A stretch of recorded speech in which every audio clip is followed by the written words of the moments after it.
Bienvenue sur Manipura, un podcast de développement spirituel qui s'adresse à vous si vous souhaitez vous reconnecter à votre plein pouvoir en prenant confiance en vos capacités et en étant aligné avec vous-même et l'univers, vers une sphère émotionnelle et mentale équilibrée et un ego sain.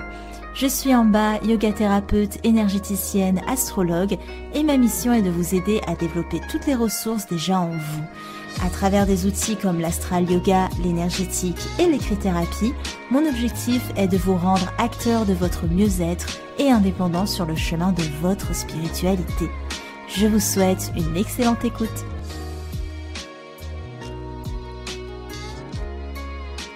Bonjour à tous et bienvenue sur le podcast Manipura.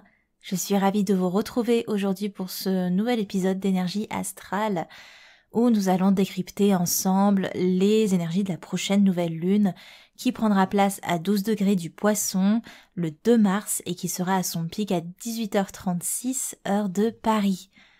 Pour la petite rétrospective, vous vous souvenez, on a quitté du coup l'axe Lion-Verseau qui parlait de l'ego, notamment de la construction d'un ego sain et on était du coup dans des énergies qui parlaient soit de nous en tant qu'être individuel avec notamment le lion, ou soit de nous dans une communauté, dans un groupe avec le Verseau. En Poisson, on quitte l'aspect humanité pour entrer dans l'aspect universalité, donc c'est encore plus large. Et en Poisson, on parle du monde vraiment dans son entièreté. On va voir ce que ça veut dire. Il y a pas mal de choses à dire. Avant de nous lancer dans cet épisode, je vous lis un avis qui m'a été laissé par Aurélie qui dit « J'ai fait plusieurs soins énergétiques et ateliers avec Manipura. Amba est une personne bienveillante, très à l'écoute, également très bonne formatrice, avec des cours complets pour la formation praticien énergéticien. Je vous la recommande vivement. » Merci beaucoup Aurélie. Alors Aurélie, c'est quand même quelqu'un qui me suit depuis longue date. Es-tu encore objective Aurélie? Non, je plaisante. Aurélie est élève dans la formation énergétique et du coup elle s'y plaît très bien. Donc j'en suis vraiment ravie. Merci beaucoup à toi Aurélie d'avoir pris le temps d'écrire un avis. C'est toujours tellement précieux. Si vous voulez me laisser un petit avis aussi, n'hésitez pas. Vous pouvez le faire sur mes réseaux sociaux ou sur votre plateforme d'écoute pour le podcast. Ça aiderait grandement Manipura. Alors, sans transition, on est parti dans notre décryptage. La nouvelle lune en Poisson, ça marque le début de la fin d'un cycle. Parce que c'est le cycle de la roue du zodiaque, tout simplement. La saison du Poisson, c'est la dernière saison de l'année astrologique. Donc, on parle de finalité, mais bon, avec finalité vient forcément le début de quelque chose. C'est pas anodin qu'après une lunaison où on parle d'ego et de souveraineté, comme représentent les énergies lion, on arrive sur cette lunaison poisson. Si vous voulez, les énergies poisson, déjà dans ce qu'elles représentent, c'est des énergies assez floues, insaisissables, et on peut pas distinguer clairement ce qui anime ces énergies poisson, parce qu'elles sont vraiment dans une projection de réalité. En poisson, on n'a pas de vision claire. On marche à la croyance, on marche à l'instinct. Quand les énergies poissons vibrent haut, cette capacité de se projeter, une réalité via des croyances, c'est un aspect qui est plutôt rêveur, c'est un aspect qui est utopique, mais qui est positif. Mais quand ces énergies vibrent bas, les croyances vont moduler la réalité, et la réalité devient fantasmée. Donc on module la réalité à travers le prisme de nos croyances. C'est là que ça peut devenir dangereux. D'ailleurs, dans votre thème astral, voyez un peu la position de Neptune. Si Neptune est mal aspecté, c'est-à-dire qu'il y a des aspects dissonants, ça veut dire que Neptune jette un flou dans les secteurs ou les planètes impactées par la dissonance. En tout cas, si on n'a pas le recul nécessaire pour remettre en cause nos croyances, on va agir selon la réalité qui nous arrange un petit peu, vous voyez, celle qu'on connaît, celle dans laquelle on se retrouve. Et en période poisson, c'est difficile d'avoir un dialogue qui soit clair, d'avoir une vision qui soit précise, tout est un peu dans le flottement. Et tout le monde est pris dans sa propre projection, dans sa propre réalité. Et comme le signe du poisson est un signe universel, on va projeter sa réalité, non pas juste pour soi, mais sur l'univers entier, sur l'univers qui nous entoure, sur les autres, etc., etc. C'est pour ça que les poissons sont de grands idéalistes. Par exemple, Neptune qui est mal aspecté à Vénus, ça va être l'idée qu'on va idéaliser ses relations, faire des projections, se bercer d'illusions, vous voyez, donc c'est vraiment ça. Pour revenir à notre lunaison, les énergies poissons, c'est des énergies de flottement, comme je vous l'ai dit, on va vraiment avancer à l'aveugle. On le ressent bien en ce moment, et surtout parce que, voilà, on est pris dans notre monde de croyances, et on est facilement influençable en poisson. Ça, c'est important. C'est des énergies de vulnérabilité. On est pris par nos émotions, parce que le poisson est un signe émotif au possible, hein, c'est un signe d'eau, nous l'oublions pas, et c'est un signe mutable, donc ça veut dire que de base, il est instable. Donc déjà, les énergies eau, c'est pas les plus stables du monde, mais en plus, le poisson est le signe d'eau mutable. Cancer, cardinal, scorpion fixe, poisson mutable. C'est bien, je vous fais des petites révisions en même temps. Si vous voulez savoir un peu plus sur les signes cardinaux, tatati tatata, je vous ai fait un épisode qui s'appelle le B.A.B.A. de l'astrologie, qui est pas très loin de cet épisode-ci. Je ne sais plus le numéro, mais n'hésitez pas à aller voir. Du coup, on peut être facilement influençable en poisson, c'est des énergies de vulnérabilité, on est pris par nos émotions, quelles qu'elles soient d'ailleurs, hein, ça peut être des émotions de tristesse, des émotions un petit peu lourdes et difficiles, mais ça peut être aussi des élans de joie qui nous prennent dans les tripes et on les suit sans trop réfléchir à ce qu'on fait. Donc on va tenter de fusionner en poisson avec quiconque vibre à notre fréquence. C'est pour ça qu'on est influençable. Dès que quelqu'un vibre un peu notre fréquence, on va s'y attacher, on va essayer de fusionner avec cette personne. Ça va créer des alliances qui sont dangereuses, qui sont bancales, qui finissent par nous enfermer dans une réalité qu'on a fantasmée, dans notre petit monde de croyances. Parce que forcément, si on n'attire que des personnes avec lesquelles on vibre, on ne se confronte plus, on ne confronte plus son système de croyances, on ne remet plus rien en question, et on vit dans le monde des bisounours. C'est beau, hein, c'est super, mais on n'avance pas, et c'est une réalité qui devient illusoire à un certain moment. Pour autant, les énergies poissons, quand elles vibrent haut, ce sont des énergies qui sont profondément solidaires, jusqu'à tendre même, un petit peu quand même, au côté sacrificiel. Hein. Le poisson, c'est un peu le signe de Mère Teresa, si vous voulez. Le poisson, ça donne tout, ça donne sans limite. D'ailleurs, il se fatigue assez vite, hein, mais il se rend pas compte qu'il se fatigue. Enfin bref, c'est un signe qui est dans l'intensité de l'émotion. Voilà, tout est vécu assez intensément. Le poisson, il vibre l'espoir. C'est un signe, il est utopique, mais voilà, il a l'espoir. Il y a une partie de lui qui est dans le monde d'après. C'est le dernier signe du zodiaque, donc il a déjà un pied dans l'au-delà, voire même il y est peut-être totalement. Donc c'est pour ça qu'il est plein d'espoir, parce qu'il sait ce qu'il y a après. Et il n'a pas à s'en convaincre, comme pourrait le faire, je sais pas moi, les autres, les signes du zodiaque qui sont dans la première moitié de la roue. Concernant notre carte du ciel, on a beaucoup de choses, mon Dieu. Il y a beaucoup d'éléments majeurs, si vous voulez. Il y a 3 conjonctions, rien que ça, qui sont quasi parfaites en plus. La première, elle parle d'espoir, elle parle de bonne étoile. C'est la conjonction Soleil-Lune, donc la nouvelle lune, Jupiter. Jupiter, ça donne un effet loupe sur l'énergie de cette lunaison. Et on va être plus empathique, on va être plus sensible, on va être plus porté à aider le monde entier, parce qu'on est rallié par les énergies qui sont englobantes, qui sont universelles du poisson. Et on sera plus à l'écoute de notre intuition aussi. Beaucoup plus que notre raison d'ailleurs. On est quand même sur l'axe opposé à la Vierge, hein, donc voilà, la rationalité n'est pas au rendez-vous. D'ailleurs, je pense qu'on peut le voir avec les événements qui se passent en ce moment. Rien n'est rationnel, c'est le bordel, bref. Du coup, il y a voilà ce côté utopique qui peut parfois toquer à la porte et troubler notre perception. C'est pas une nouvelle lune qui va nous aider à faire des choix stratégiques. C'est pour ça qu'on avance un peu dans le flou en ce moment. Le monde est plongé dans une sorte de flottement, de latence, de contemplation. On est en train de regarder ce qui se passe parce qu'on n'est pas encore en capacité de vraiment juger. Toutes les données sont encore trop floues. On peut d'ailleurs aller faire un petit tour du côté de Neptune, qui est quand même... Neptune, c'est la planète des poissons, donc elle est quand même à l'honneur. Neptune est en sextile avec le nœud nord et en trigone avec le nœud sud.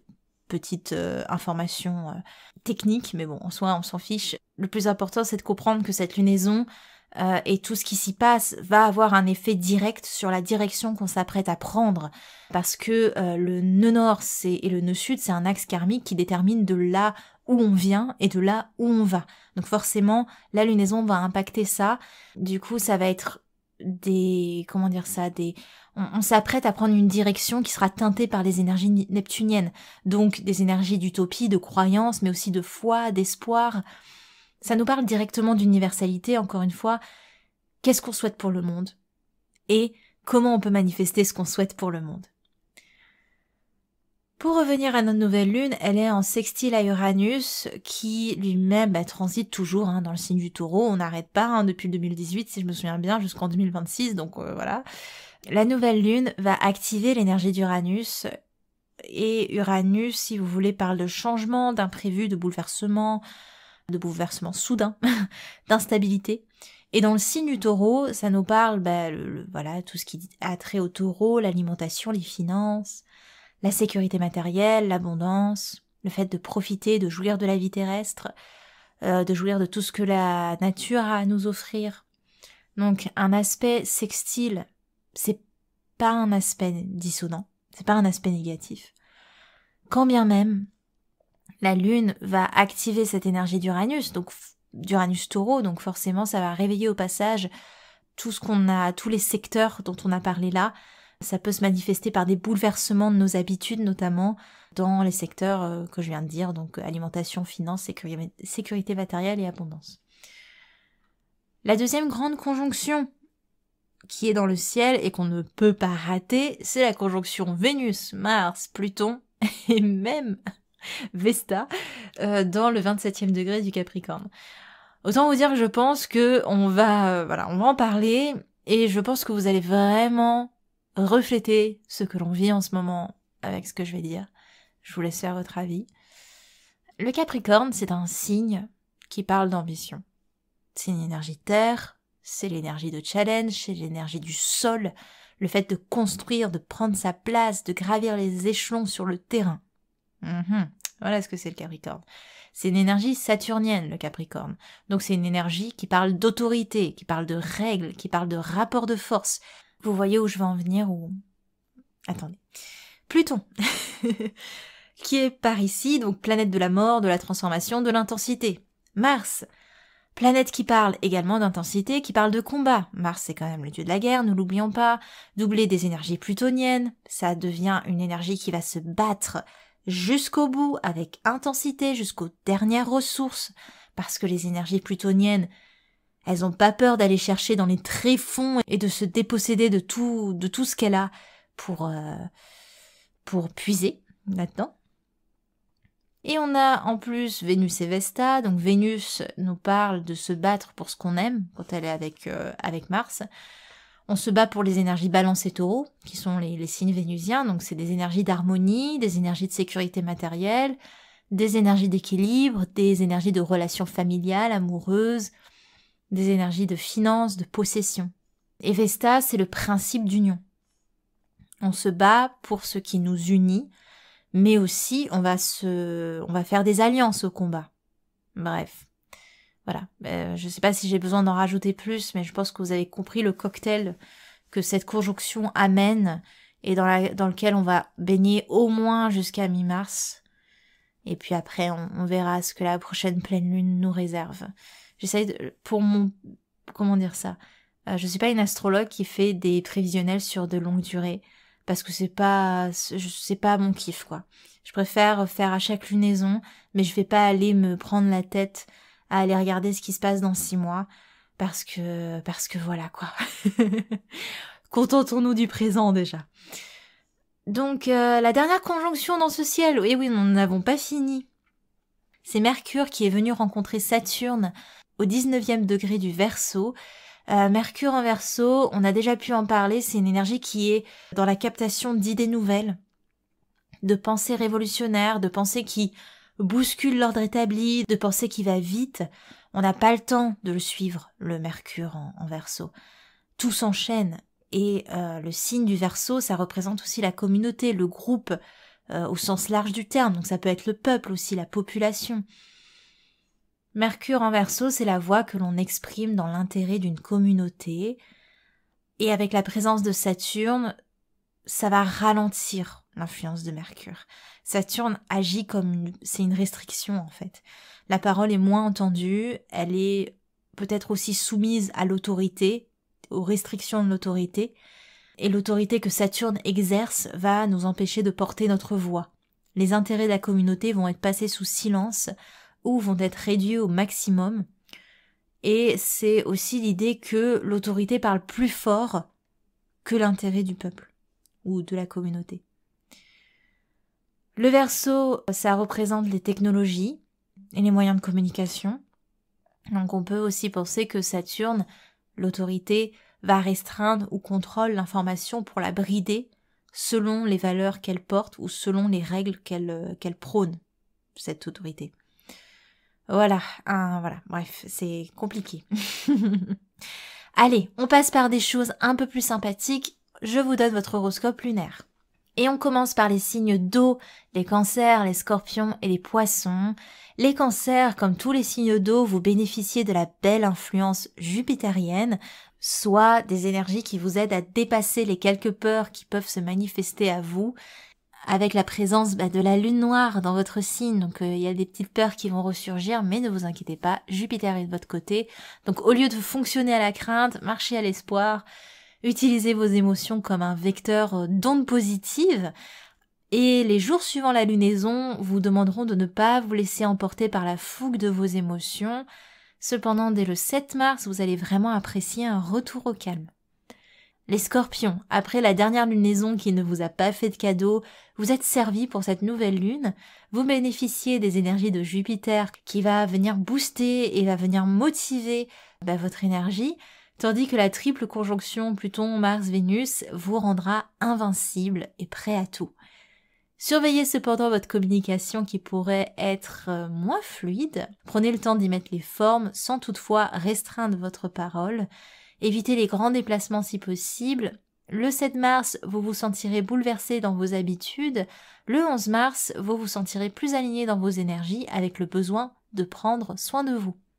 Les poissons, mis à l'honneur, cette lunaison réveille le plein potentiel de Jupiter dans votre signe. Un coup de boost qui est bienvenu et qui est un facteur chance, et vous allez pleinement en profiter. Les astres s'alignent pour vous offrir le meilleur. Vous aurez l'énergie et l'élan nécessaires pour entamer ou pour développer tout ce que vous souhaitez. Et ne vous reste plus qu'à faire un vœu, vraiment. Juste souhaitez-vous quelque chose. Attention toutefois à ne pas trop vous disperser avec la lune en Gémeaux du 9 mars. Et le 12 mars, ça va être une excellente journée pour prendre soin de vous et de votre foyer. Les signes de feu, les béliers, les lions et les sagittaires. Les béliers, une lunaison assez neutre pour vous. Vous profitez du meilleur des énergies mercuriennes. La pensée va vite. Elle dépasse les quelques remparts qui pouvaient encore vous stopper jusque-là. C'est vraiment une bonne période pour trouver la bonne formule. Mais n'allez pas trop vite, les grandes mutations prennent du temps et l'intensité de la période ne justifie pas de devoir se montrer hâtif. Le ralentissement que vous pourriez ressentir le 12 mars sera vite éclipsé par la lune en lion des jours suivants, une lune en lion qui vous donnera un petit coup de peps bienvenu. Les lions, c'est une lunaison assez neutre pour vous, et tant mieux. Vous attendez avec impatience le début du printemps pour renouer avec vos énergies feu.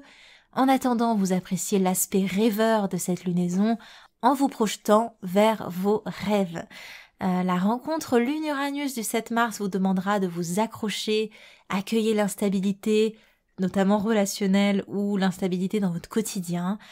Des énergies qui vont s'apaiser dès les jours suivants, donc ça va pas durer longtemps. Les Sagittaires, attention à ne pas vous prendre les pieds dans le tapis de vos projections utopistes. Cette lunaison vous rend bien rêveur, la réalité du terrain sera difficilement appréhendable pour vous. Votre profond optimisme pourrait vous jouer quelques tours. Heureusement que Mercure vous aide à y voir plus clair et à structurer votre communication et vos pensées. Les jours suivant la lunaison vous motiveront plus que de raison. Le 9 mars, attendez-vous à quelques cafouillages. Vous récolterez certainement ce que vous aviez semé jusqu'alors et espérons que la récolte soit bonne. En tout cas, c'est tout ce que je vous souhaite. Les signes de terre, les taureaux, les vierges et les capricornes. Les taureaux, cette lunaison vous remplit d'amour, ne serait-ce que pour les cadeaux que l'univers dépose sur votre chemin en ce moment. Certes, votre mental peut prendre beaucoup de place avec l'impression d'être quelque peu restreint dans vos aspirations, mais l'influence de la triple conjonction en Capricorne vous rappelle que toute mutation débute par un profond bouleversement. Vous bénéficiez du soutien et de la lune dans votre signe le 7 mars. La lune en Lion du 14 mars vous demandera de vous imposer dans la voie qu'appelle votre cœur. Les vierges, opposées à cette lunaison, l'utopisme léger du poisson a le don de vous angoisser. Très peu à l'aise avec cette perte de contrôle, vous choisissez le rapport de force plutôt que la fluidité neptunienne.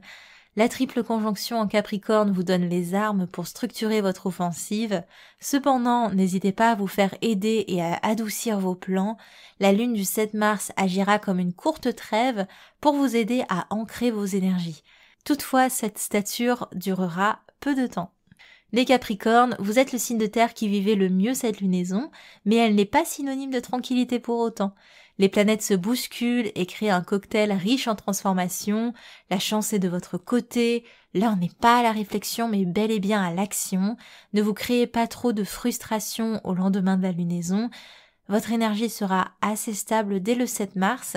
Attendez-vous cependant à ce que votre zone de confort ralentisse le mouvement lors de la lunaison du 12 mars. Pour finir, les signes d'air, les Gémeaux, les Balances et les Verseaux. Les Gémeaux, les émotions pourraient vous envahir. L'idée de flottement pourrait être source d'angoisse. Heureusement que votre astre Mercure vous pousse à la curiosité, ce qui vous motive, et vous n'aurez pas le temps, au final, de vous laisser prendre par les sentiments, tant votre mental est à 100 à l'heure. Saturne vous aide à repousser vos limites et dépasser les quelques blocages qui pouvaient encore vous ralentir. Une belle leçon de patience en soi au milieu de vos 1001 idées. Une belle période énergétique aussi qui se profile à l'horizon du 9 au 11 mars. Les balances, vous sentez encore les restants d'une période de bouleversement psychique qui était peu évidente à vivre et qui a su ébranler vos fondations sans ménagement. Mercure vous aide à garder l'esprit clair et rien n'arrête votre intellect. Vous vous sentez plus ouvert à communiquer et à partager. Vous vous ouvrez aussi aux opinions des autres et aux bons conseils car un petit peu d'aide ne peut pas vous faire de mal. Le lendemain de la lunaison appuiera sur des points conflictuels pour vous. Le 12 mars, attendez-vous à une journée intense au sein de votre foyer notamment. Les Verseaux, vous passez entre les filets planétaires de cette lunaison et profitez à fond des apports de la conjonction Mercure-Saturne.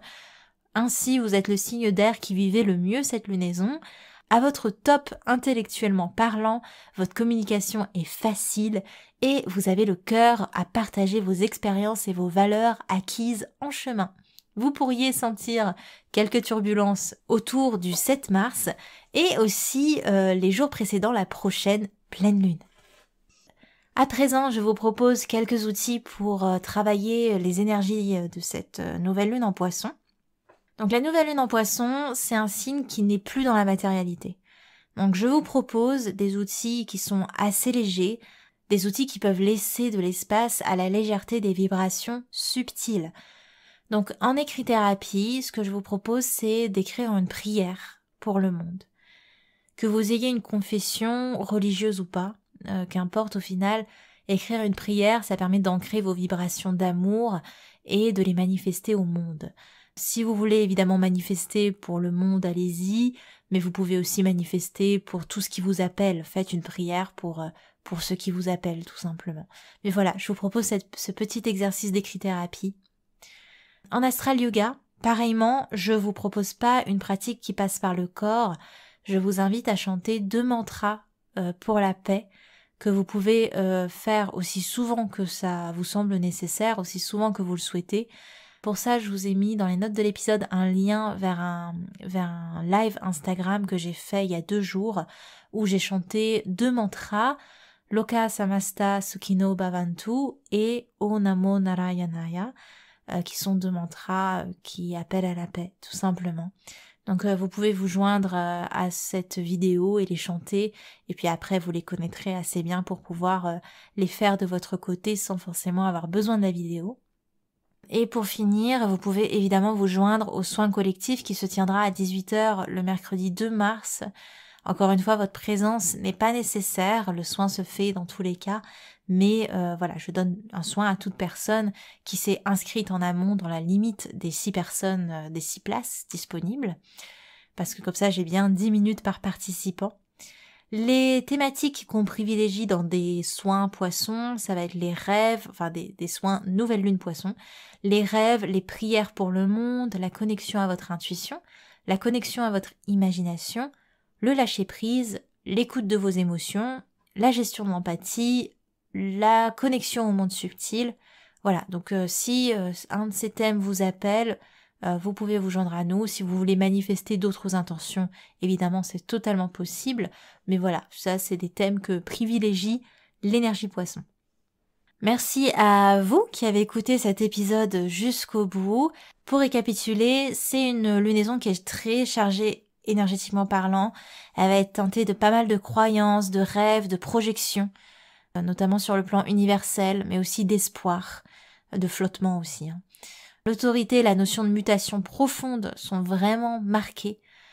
La communication est difficile, la communication n'est pas fluide, et la présence de Jupiter nous permet quand même de manifester nos souhaits, de manifester nos prières, et c'est ça qui est le plus important. Et pour vous faire un petit teasing du prochain épisode thématique, on va parler de comment votre ego se déploie dans la sphère professionnelle et comment les blessures de l'ego ont pu influencer ou influencent peut-être toujours vos choix de carrière. Voilà de quoi on va parler. Soyez sûr de ne pas le rater du coup en vous abonnant au podcast sur votre plateforme d'écoute. Et n'oubliez pas de noter le podcast s'il vous a plu, s'il vous a été utile. Et de même, si vous voulez voter pour les prochains épisodes thématiques, vous pouvez nous rejoindre sur Instagram amba.manipura et comme ça vous pouvez avoir votre voix et casser la malédiction du 50-50 qui arrive à chaque fois que je le demande à la communauté. Bref, je vous souhaite une excellente nouvelle lune en poisson. C'était Amba de Manipura. À la semaine prochaine. Merci. Manipura, c'est déjà terminé pour aujourd'hui. Je vous remercie de votre écoute et si cela vous a plu, n'hésitez pas à partager et à laisser un avis sur Apple Podcast ou Spotify. Pour continuer vos explorations en cliquant sur le lien dans la description de l'épisode, vous pouvez télécharger gratuitement tous les e-books Manipura ou faire le quiz « Quel est votre guide astrologique ?» Quant à moi, je vous dis à la prochaine et surtout, prenez bien soin de vous.